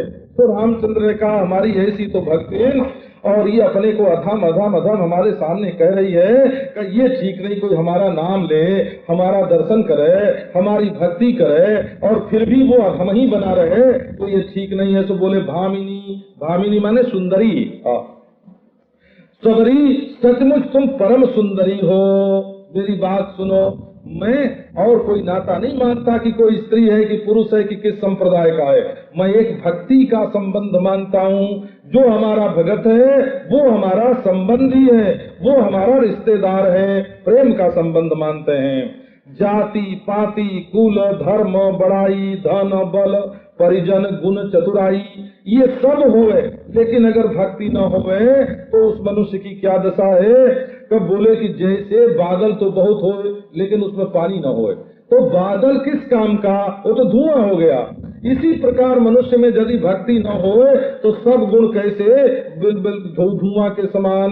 तो रामचंद्र ने कहा कि यदि इस सबरी की मैं प्रशंसा करने लगूंगा इसके सामने तो इसको बड़ा संकोच होगा, तो ऐसी युक्ति करें कि प्रशंसा हो जाए। तो ये जो उपदेश कर रहे हैं भगवान, ये सबरी को उपदेश नहीं कर रहे हैं, उसकी प्रशंसा कर रहे हैं। कैसी प्रशंसा कर रहे हैं कि आखिर में उन्होंने कहा कि इन 9 भक्तियों में से एक भक्ति भी अगर किसी के अंदर होए तो हे भामिनी, हे सुंदरी, वो मेरा प्यारा होता है। और फिर बोले कि सकल प्रकार भगत इतने तोरे, लेकिन तोरे अंदर तो सारी भक्ति पहले से है, माने नवधा भक्ति सबरी तुम्हारे अंदर पहले से मौजूद है, तुम अपने को अधम अधम क्यों बोल रही हो। इस अभिप्राय से भगवान ने गूढ़ अभिप्राय से भक्ति का उपदेश प्रारंभ किया। तो तुमको मैं नवधा भक्ति सुनाता हूँ। सावधान सुन धर्मन माही, सावधान होकर के श्रवण करो और अपने मन में धारण करो। तो पहली भक्ति क्या है, एक बात और ध्यान देने लायक है कि लक्ष्मण को भगवान ने भक्ति योग समझाया और बताया कि श्रवणादिक नव भक्ति दृढ़ाई, श्रवण आदि जो नवधा भक्ति है भागवत में कही हुई उसको दृढ़ करना चाहिए। और सबरी को जो नवधा भक्ति बताई वो नहीं बताई, दूसरी बताई। इसमें कारण क्या है, इसमें कारण ये है कि लक्ष्मण जी को वो भक्ति बताई जिससे रामचंद्र प्रियतम होते हैं, है ना, प्रेम पात्र बनते हैं, उनसे प्रेम होता है। अच्छा, और सबरी को वो भक्ति बताई जिससे मनुष्य राम का प्यारा होता है। लक्ष्मण को वो भक्ति बताई जिससे राम प्यारे होते हैं, और सबरी को वो भक्ति बताई जिससे मनुष्य राम का प्यारा होता है। रामचंद्र ही प्रेम करें। तो प्रथम भगति संतन कर संगा, दूसरी रति मम कथा प्रसंगा। पहली भक्ति है संतों का संग, सत्संग नहीं करेगा कोई तो भक्ति नहीं होगी, कुसंग मिल जाएगा ना। तो कुसंग वाले महाराज तो बस यही पढ़ावेंगे कि अरे इन सब कल्पना की बातों में क्या रखा है, कि चलो ताश खेलो तब मजा बहुत आवेगा, क्लब में चलो तो मजा बहुत आवेगा। वो तो जुआ खेलने की महिमा बतावेंगे, क्लब में जाने की महिमा बतावेंगे, कब वो कोई भक्ति की महिमा थोड़ी बतावेंगे। तो जो कुसंग में फंस जाएगा, बाबा सत्संग जो है ना वो धीरे धीरे असर करता है और कुसंग तुरंत अपना मजा देता है, तो लोग कुसंग में फंसते हैं। तो पहली भक्ति ये है कि संत का दृढ़ संग हो। और दूसरी भक्ति क्या है कि मेरे कथा प्रसंग में रति होवे, रति माने प्रीति होवे हो। हाँ, कभी कथा जो है ना वो छूटने न पावे, कथा प्रसंग में रति होवे। और तीसरी बात क्या होवे, सो गुरु पद पंकज सेवा, तीसरी भगति अमान। राम आकर के तुमसे प्रेम करें, कैसे? एक तो सत्संग करो, है ना, और दूसरी बात रामचरित राकेश करो। सरिस सुखद सब काहू, सज्जन कुमुद चकोर चित, हित विशेष बड़ लाभ, महामोह महिशेष विशाला, राम कथा कालिका कराला, राम कथा सुंदर करतारी, संशय व्यग उड़ावन हारी। राम कथा से प्रेम, ये दूसरी बात। तीसरी बात गुरु पद पंकज सेवा, तीसरी भक्ति। एक गुरु पद पंकज की सेवा करना, है ना, तो बोले कैसे करना? अमान होकर के करना, अभिमान से सेवा नहीं होती हो, अभिमान से वो सेवा हो जाती है। एक महात्मा के कोई भक्त थे, तो भक्त को बड़ा अभिमान था कि हम धनी हैं और इनके ऊपर बहुत खर्च करते हैं, तो ये हमारी मुट्ठी में रहेंगे। बिल्कुल सच्ची घटना आपको बताता हूँ, और इस घटना को घटित हुए 12-13 बरस हुए, 12-13 बरस अभी हुए हैं। तो उनको ये अभिमान था कि हम महात्मा के लिए बहुत पैसा खर्च करते हैं, तो ये हमारी मुट्ठी में। अब महात्मा जी ने उनके पास जाना आना मिलना बंद कर दिया। तो एक दूसरे भक्त थे उन्हीं महात्मा जी के, वो उनसे मिलने के लिए गए, और तब उन्होंने बताया कि अरे भाई, हमारा वो जो अभिमानी भक्त थे, वो बोले कि हमसे उनको मेल करना ही पड़ेगा, क्योंकि उनके लिए 100 रुपया रोज कौन खर्च करेगा, है ना, 100 रुपया रोज उनके लिए कौन खर्च करेगा। तो वो जो गए थे वो बोले कि मैं भी 100 रुपया रोज खर्च कर सकता हूँ। बोला तुम 100 रुपया खर्च करो तो मैं 200 रुपया रोज खर्च कर सकता हूँ, लेकिन उनके लिए अभिमान मत करो कि हम ज्यादा पैसा खर्च करते हैं तो हमारी मुट्ठी में। ये बिल्कुल सच्ची घटना घटित हुई थी, ये 12-13 बरस पहले की घटना है। तो गुरु की सेवा कैसे करना? बोले अमान हो करके करना, उसमें बड़प्पन का अभिमान नहीं करना, नहीं तो सेवा नहीं बनेगी, वो तो अपने अभिमान की सेवा हो जाएगी। चौथी भगति मम गुण गना, करई कपट तजिगान। और भक्ति का चौथा स्वरूप क्या है? कपट छोड़ करके भगवान के गुण का गान करे। कपट छोड़ करके माने गुणगान करके उसके बदले में कुछ चाहे नहीं। बोले हम तुम्हारे भाट है महाराज, आके एक कवित्व सुनाई, बोले अब हमारे लिए भेंट चाहिए, पुरस्कार चाहिए, है ना। तो ये भाट लोग बंदी जन चारण सूत ऐसा करते हैं। भगवत गुणानुवाद गान में कपट नहीं चाहिए हो, करे कपट तज ज्ञान गान। क्योंकि जहाँ भगवत गुणानुवाद का गान होता है वहाँ भगवान आकर के खड़े रहते हैं। और सर्वाणि भावोपहतानि तान्येव भावोपहतानि कलका। जहाँ भाव में त्रुटि आ जाती है वहाँ बड़ी से बड़ी सेवा अपराध बन जाती है। तो गुरुपद पंकज सेवा, तीसरी भगति अमान, चौथी भगति मम गुण गना, करई कपट सजिगान। अब अगला जो प्रसंग है वो फिर विश्वं दर्पण दृश्यमान तुल्यं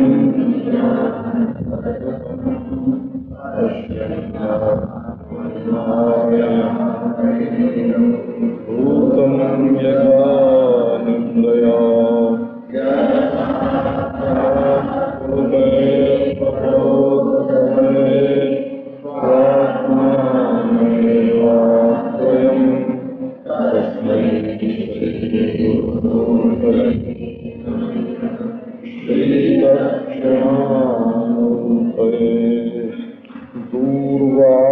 दूर्वादलद्युतितनं करुणाब्धं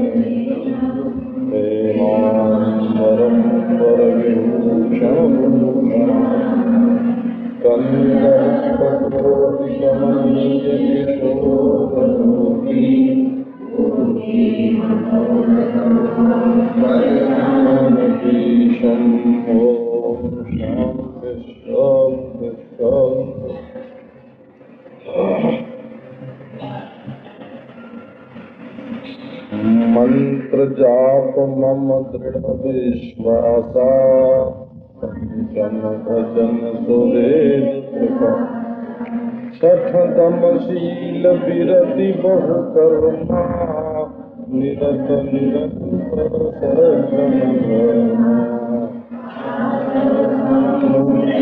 जगदेका मोते संतयति आत्मजकालाव सपन हूँ नहीं देख नाम सरल सब संसदीना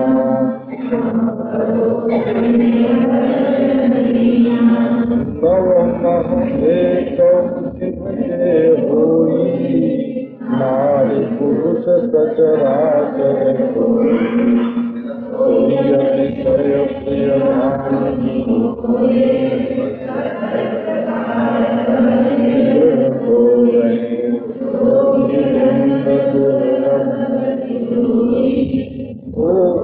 आज सुलभ मम दर्शन फल परम निज सहज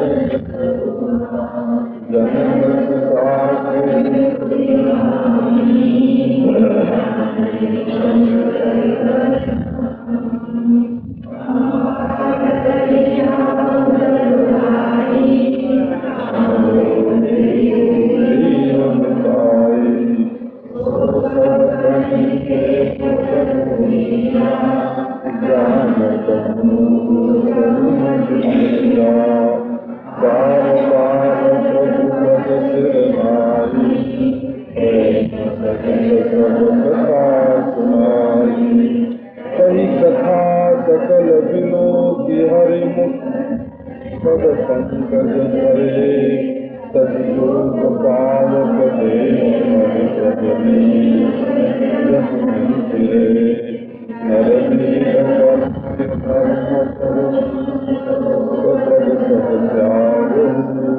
विश्वास करी कहदास तुलसी पदयन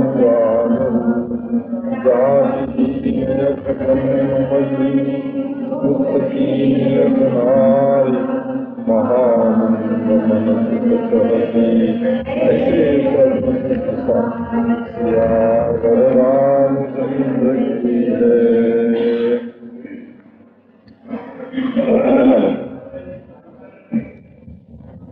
तो भगवान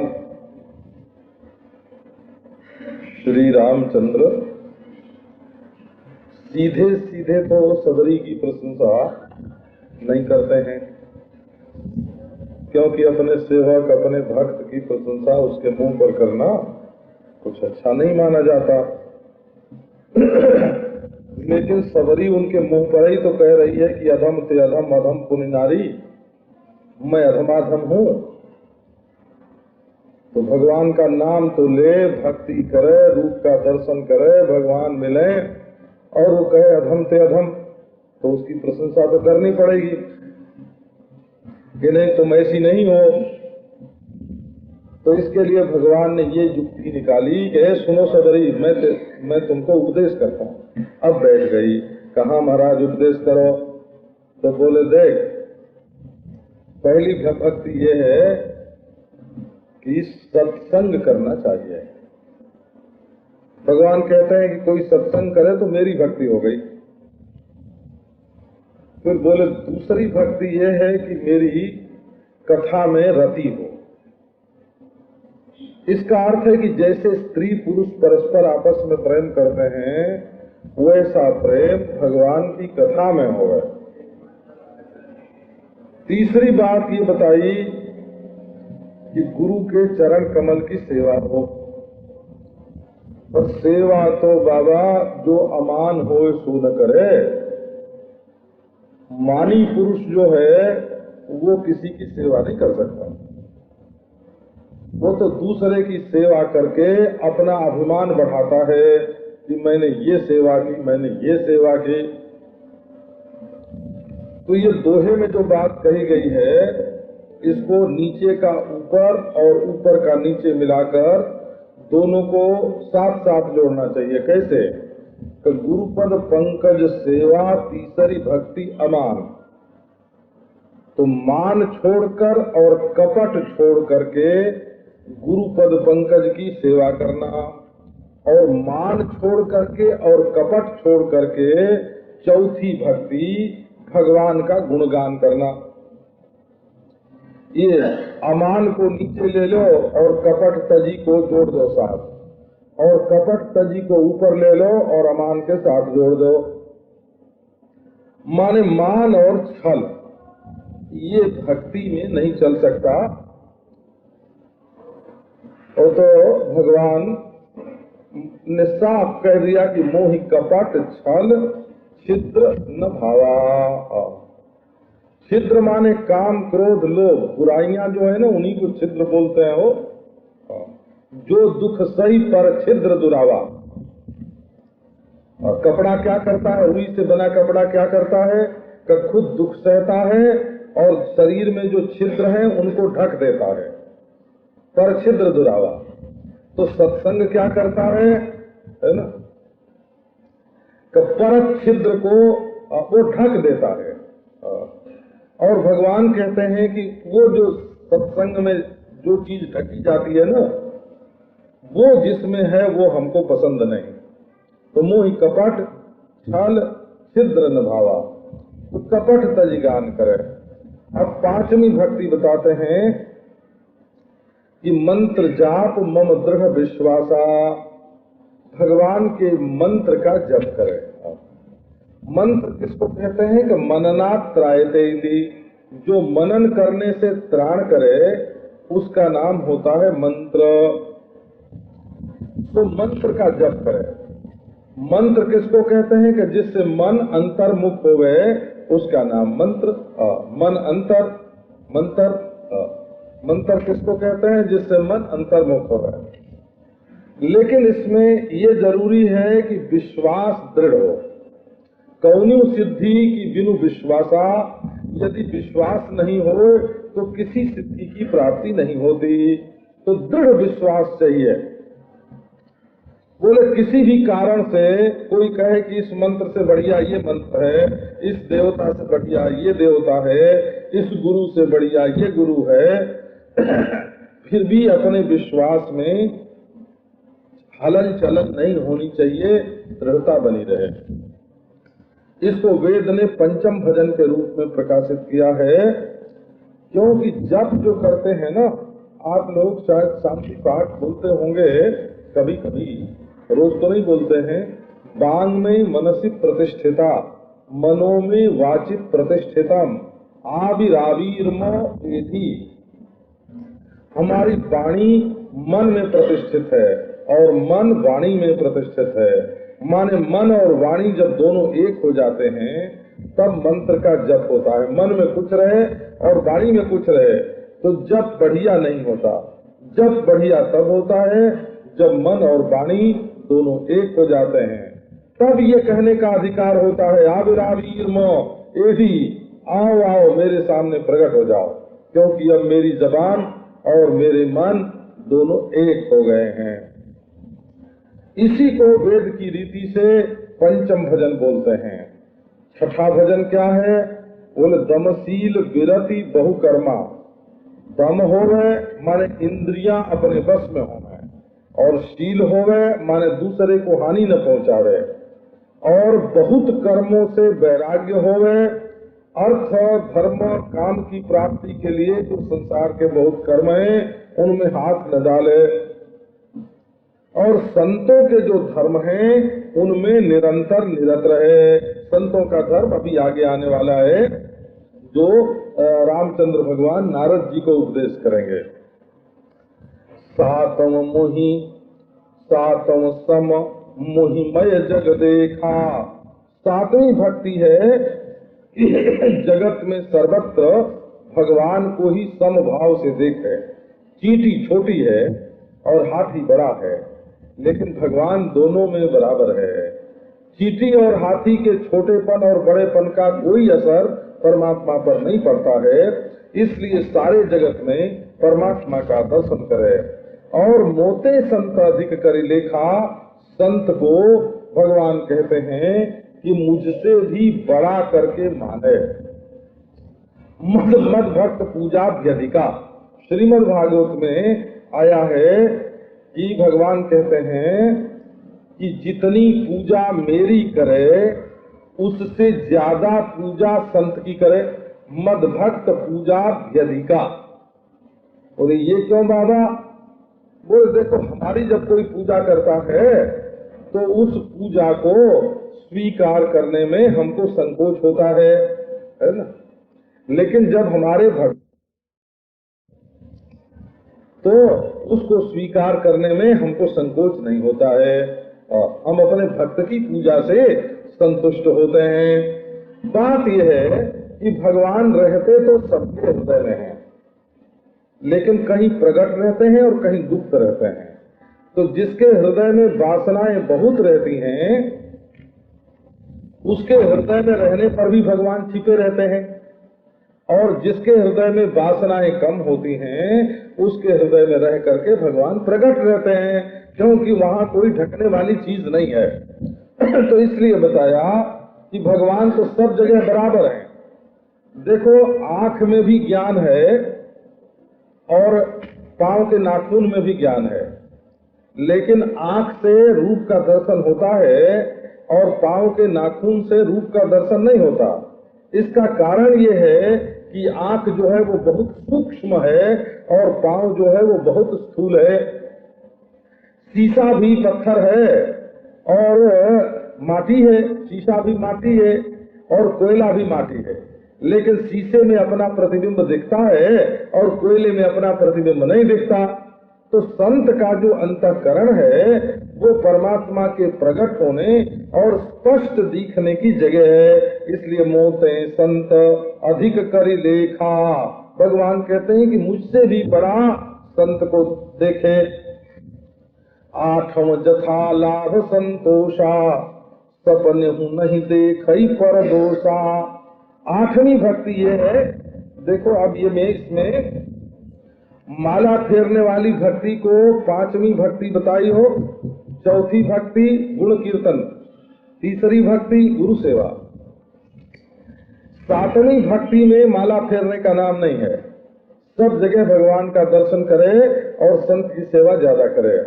और आठवीं भक्ति तो और देखो, अजथा लाभ संतोषा, जो मिले खाने को, पीने को, पहनने को, सोने को, उसी में संतोष कर ले और स्वप्न में भी दूसरे का दोष न देखे।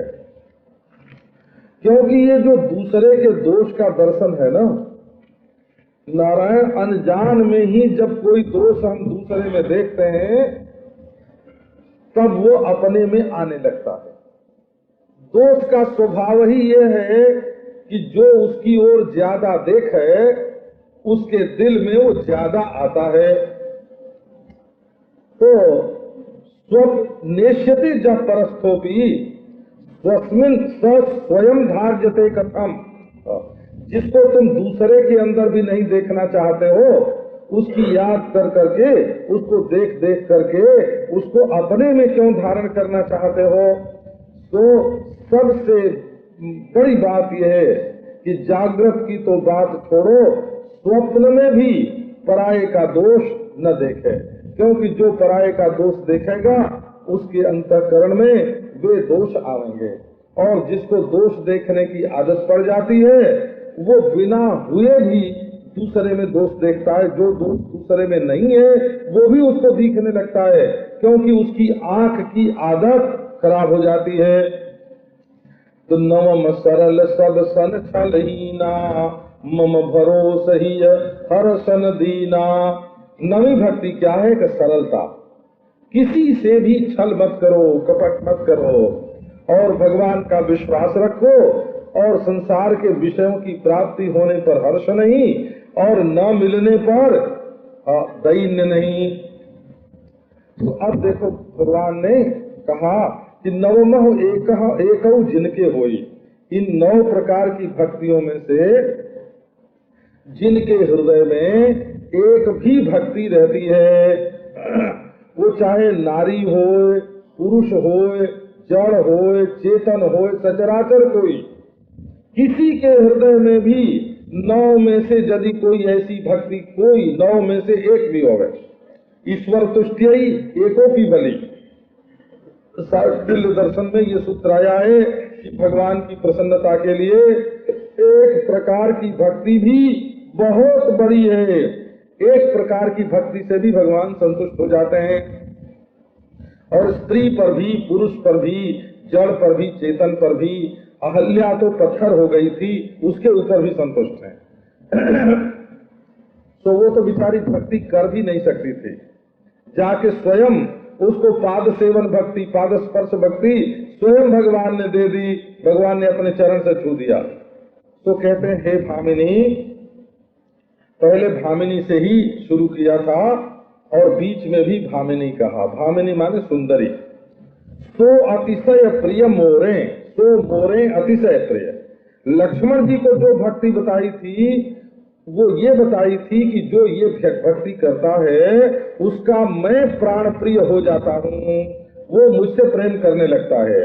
और अब बताया कि ये 9 भक्ति जो है इनमें से कोई एक करे तो मैं उससे प्रेम करने लग जाता हूँ। ये तो हुई सिद्धांत की बात। अब ये कहा किस लिए था? कहा इसलिए था कि सकल प्रकार भगति दृढ़ तो रे, इतना ही तो कहना था कुल। वो बोले कि एक भक्ति भी किसी में होए तो वो मेरा अतिशय प्रिय होता है, और तेरे हृदय में तो ये सब प्रकार की जो भक्ति है वो अतिशय दृढ़ है, अतिशय दृढ़ है। लो, इसका मतलब ये हुआ कि जो तू अधम ते अधम, अधम पुनि नारी बोल रही थी वो सब बोलना बेकार है। 9 प्रकार की भक्ति तेरे अंदर है, तो अतिशय अतिशय अतिशय 9 बार बोल के मैं कहूँ कि तू मेरी प्यारी है तो बनता है। तो जोगियों को जो गति दुर्लभ है वो गति आज तुम्हारे लिए सुलभ हो गई, और मेरे दर्शन का ये अब यहाँ भगवान बताते हैं, ये नहीं कहते कि मैं तुमको वरदान देता हूँ कि तुमको वो गति मिले जो जोगियों को मिलती है। कहते हैं कि अरे तेरी तो स्थिति से ही वो गति तुझे सुलभ हो गई, और मेरे दर्शन का ये परम अनुपम फल है कि जीव को अपने सहज स्वरूप की प्राप्ति होती है, माने तेरी मुक्ति हो जाएगी। मुक्तिर हित्वा अन्यथा रूपम स्वरूपेण व्यवस्थित ही, अन्यथा रूप का परित्याग करके स्वरूप में स्थित होना, इसका नाम मुक्ति है। तो मेरे दर्शन का ये फल है और वो तुमको प्राप्त होगा। ये भी वरदान नहीं देते हैं, कहते हैं सहज रूप से ही प्राप्त होगा। अब इसके बाद कहीं सबरी फिर से कुछ न कहे कि मैं तो बड़ी नीच हूँ महाराज, आप मेरी ऐसी प्रशंसा कर रहे हैं, ऐसे कहने लग जाए तो बोले, जनक सुता कई सुधि भामिनी, हे सुंदरी मुझे जनक सुता का पता बताओ, जान ही कहू करिवर गामिनी। अरे बोलते हैं कि हे करिवर गामिनी, हे गजगामिनी, तुम जानती हो क्या? अरे देखो ना, सबरी पर लुभाए गए हो। रामचंद्र भगवान अतिशय प्रिय उसको बोलते हैं, भामिनी बोलते हैं, और करिवर गामिनी बोलते हैं, बोला करिवर गामिनी। लुभाए गए उसके ऊपर और बोले रामचंद्र के स्वरूप के अनुरूप ये नहीं है, लेकिन फिर भी जहाँ प्रेम होता है वहाँ आकर्षण होता ही है।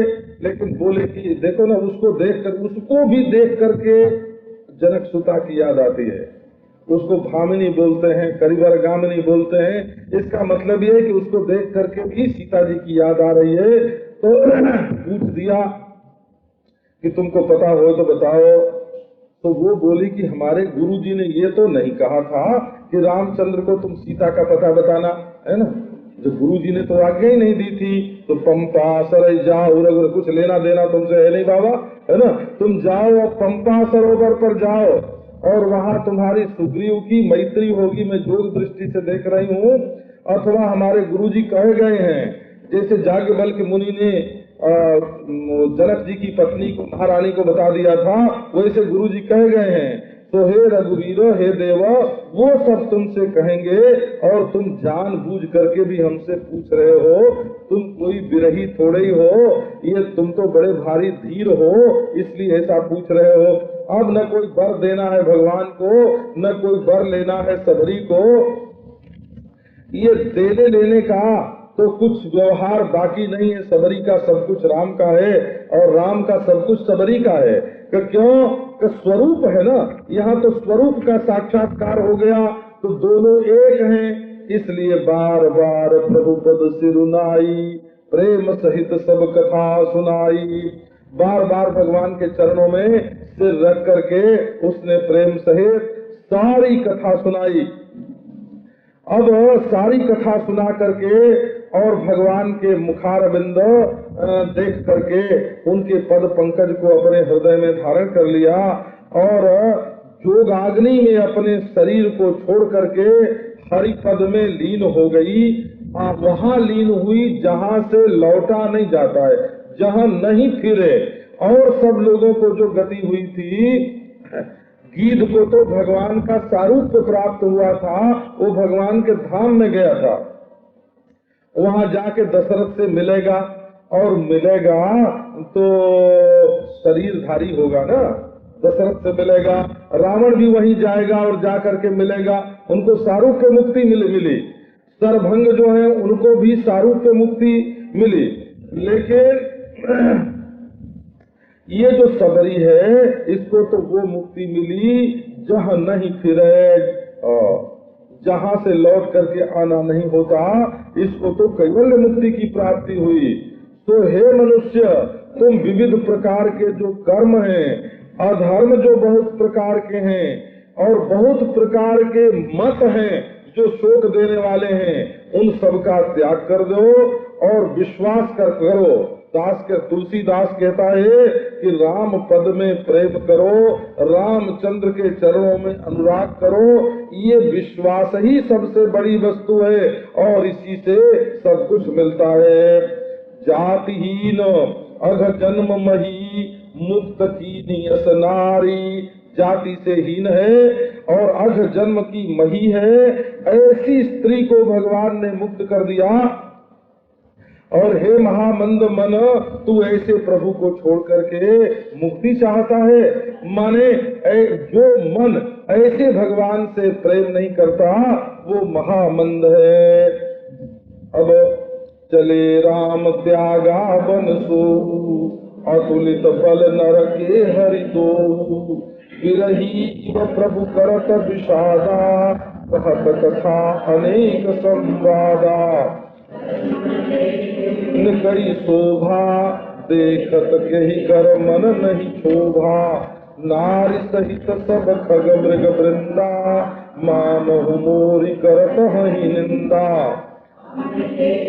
निगर पराही मृगी कहि तुम कह भय नाही, तुम्हें आनंद करहु मृग जाये, कंचन मृग भोजन ये आए। संग लाई करिनी करि लेहि, मानव मोहि सिखा। शास्त्र सुचिंतित पुनि पुनि देखिय, भूप बस नहीं लेखिय। राखिय नारी जदपि उरमाई, जुबती शास्त्र नृपति बस नाई। देखौ तात बसंत सुहावा, प्रियाहीन मोहि भय उपजावा। विरह विकल बलहीन मोहि, जानिस निपट अकेल। सहित विपिन मधुकर खग, मदन कीन बग मेल। सियावर रामचंद्र की जय। अब वर्णन करते हैं कि रामचंद्र वहां से भी चले, उस वन को भी छोड़ दिया और इनका बल तो अतुलित है। ये दोनों नरक के हरि हैं। नरक के जैसे वेदांत केसरी होते हैं ना, वैसे ये नरक केसरी हैं। नर केसरी को ही यहाँ नरक के हरि बोलते हैं, स को ह बोलते हैं ना। जैसे सिंध को हिंद बोलते हैं, हिंद। सप्ताह को हफ्ता बोलते हैं, सप्ताह है ना, उसको हफ्ता बोलते हैं, स का ह बोलते हैं। इसी प्रकार नर के हरि में जो नर केसरी का स है उसको ह बोलते हैं। अब प्रभु के समान, ये विरही के समान भगवान विषाद करते चल रहे हैं। अनेकों प्रकार के बीच में कथा भी कहते हैं, संवाद भी करते हैं। लक्ष्मण से बोले कि देखो लक्ष्मण, ये वन की शोभा, इसको देख करके भला किसके मन में क्षोभ नहीं होगा। असल में ये अरण्य कांड है, तो इसमें अरण्य का, वन का वर्णन करना तो प्राप्त ही है। स्वभाव से, इसलिए गोस्वामी जी उसका वर्णन करते हैं। ये देखो जितने खग हैं, मृग हैं, पशु पक्षी हैं, ये सब अपनी अपनी पत्नी के साथ हैं और मानो ये सब मेरी निंदा कर रहे हैं। क्या निंदा कर रहे हैं कि तुम कहाँ छोड़ आए, अरे क्यों छोड़ आए तुम, ऐसे हमारी निंदा करते हैं। और हमको देख करके जब हरिण भागने लगते हैं तब हरिणियां कहती हैं कि हे आर्य पुत्र, हे पतिदेव, तुम्हारे लिए कोई डर नहीं है, तुम खूब आनंद से चरो, ये तो सोने का हरिण ढूंढने के लिए आए हैं, तुमको कौन पूछता है। हरिणियां हमारी हंसी उड़ा रही हैं। खंजन मृग खोजन ये आए, ये तो कंचन मृग ढूंढने के लिए आए हैं, सोने का हरिण। अब ये जो देखो ना हाथी हैं, ये अपनी हथिनियों को साथ लेकर के आते हैं और मानो ये मुझे शिक्षा देते हैं। क्या शिक्षा देते हैं? ये लोकोक्ति उद्धृत करते हैं कि शास्त्र चाहे कितना भी सुचिंतित होवे, लेकिन बारंबार उसका अवलोकन करना चाहिए। ऐसा नहीं सोचना चाहिए कि हमने एक बार पढ़ लिया तो अब हमने उसका सब रहस्य समझ लिया। शास्त्र सुचिंतित पुनि पुनि देखिए, बारंबार देखना चाहिए हो। बारंबार का देखा हुआ जो शास्त्र होता है उसमें भी विस्मृति हो जाती है। और किसी राजा का खूब सेवन करो, खूब उसकी सेवा करो, लेकिन ये नहीं समझना कि वो बस में हो गया। तो इसी प्रकार यद्यपि स्त्री को हृदय में रखा जाता है, लेकिन ये तीन चीज जो हैं, एक तो युवती और दूसरे शास्त्र और तीसरे राजा, ये बस में नहीं रहते हैं। देखो तात, ये बड़ा सुंदर बसंत आ गया है, लेकिन श्री जानकी जी नहीं है, इसलिए मुझे ये डरा रहा है, भयभीत कर रहा है। और ये इसने जान लिया कि मैं विरह से व्याकुल हूँ और बलहीन हूँ। यही बात मुझे इसने अकेला जान लिया, इसीलिए ये जो कामदेव है इसने मेरे ऊपर ये बगमेल कर दिया, धावा बोल दिया। बगमेल का अर्थ होता है दो ओर की सेना जब आमने सामने आते हैं, तो जब दोनों आपस में बातचीत करने लगते हैं, ललकारने लगते हैं ना, और जवाब सवाल करने लगते हैं, तो धावा की वैसी स्थिति का नाम बगमेल होता है। बाघ का मेल, बाघ माने वाणी, वाणी का मेल, और जहाँ घोड़ों को रोक रोक करके लोग जो हैं और आपस में बातचीत करते हैं।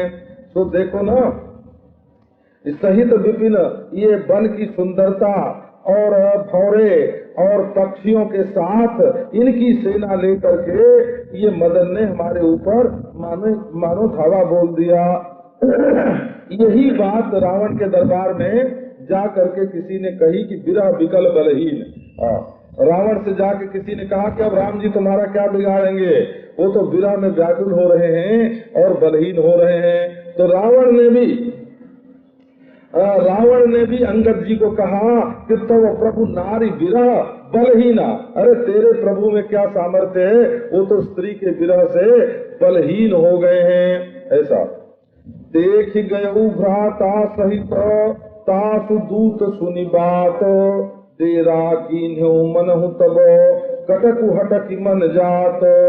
जब कामदेव का दूत पहले आया और वो देख गया कि मैं तो अकेला नहीं हूँ, मेरा भाई मेरी मदद में है, मेरी सेवा कर रहा है, लक्ष्मण मेरे साथ है, तब दूत के मुंह से जब ये बात उसने सुनी कि अकेले नहीं है, दो हैं, तब उसने हमारे ऊपर चढ़ाई तो नहीं की, लेकिन डेरा डाल दिया, चारों ओर से हमको घेर लिया और चारों तरफ अपनी सेना को रोक करके कि इनको घेर करके रखो, बाहर न निकलने पावे, ऐसा यहाँ डेरा डाल दिया है। विटप विशाल लता अरुझानी, विविध वितान दिए जनतानी, कदली ताल बर ध्वजा पताका, देखिन मोह धीर मन जाका, विविध भांति फूले तरुणाना, जनुबान हित बने बहुबाना, कहु कहु सुंदर बिलप सुहाए, जनु भट बिलग बिलग हुई छाए, पूजत पिक मानहु गज माते, एक महोख ऊंट बिसराते, मोर चकोर कीर बरबाजी, पारावत मराल सब ताजी, तीतर लावत पदचर जूथा, परनिन जाई मनोज बरूथा, रथगिरि शिला दुंदुभि झरना, चातक गन बरना, मधुकर मुखर ढेरी सहनाई, त्रिविध बयार बसीची आई, चतुरंगिनी सेन संग लीने, विचरत सबहि चुनौती दीने, लक्ष्मण देखत कामयनी का, रहहि धीर तिन कै जगली का, यही के एक परम बल नारी, तहि ते उबर सुभट सोई भारी, तात तीन अति प्रबल खल, काम क्रोध यरु लोभ, मुनि विज्ञान धाम मनो, करहि निमिष मह छोरु सियावर, लोभ के इच्छा दंभ बल, काम के केवल नारी, क्रोध के परुष वचन बल, मुनि बर कहीं विचार, सियावर रामचंद्र की जय। तो कहते हैं कि ये जो बड़े बड़े विशाल वृक्ष हैं, उनमें लताएं जो हैं वो उलझी हुई हैं।